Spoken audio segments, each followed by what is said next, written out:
15ই আগস্টের দিন college street যাব ভেবে সকালবেলা বেরিয়ে পড়েছি। সকাল মোটামুটি 7:30টার দিকে বেরিয়েছি। তারপর মেট্রো ধরে সোজা এমজি রোড।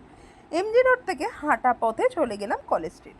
আর কলেজ স্ট্রিটে আমরা যে সময় গেছি সে সময় প্রচুর ভিড়। বইয়ের মেলা কিন্তু বেশ অনেকক্ষণ আগেই শুরু হয়ে গেছে, কারণ সকাল 6:30 থেকেই তো বসে যাওয়ার কথা। আর আমরা যে সময় পৌঁছেছি সে সময় প্রচণ্ড ভিড়। একদম কলেজ স্ট্রিটের মুখ থেকে শুরু হচ্ছে বইয়ের মেলা, এবং লোকাল দোকানগুলো সেদিন বন্ধই ছিল।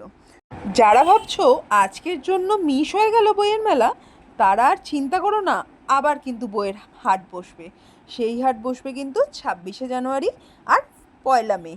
তো আজকে যারা মিস করেছো তাদের চিন্তা করার কোনো কারণ নেই। আবার নতুন বছরে তারা কিন্তু অবশ্যই এই মেলাতে আসতে পারবে। মা কিছুদিন ধরেই কিছু বইয়ের আবদার করছিল, তাই ভাবলাম আজ যখন মেলায় যাব মায়ের আবদারের বইগুলো কিন্তু নিয়ে আসবো।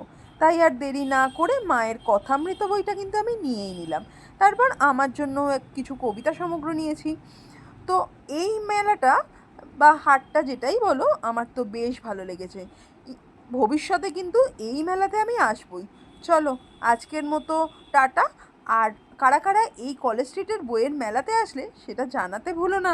চলো, পরে আবার দেখা হবে।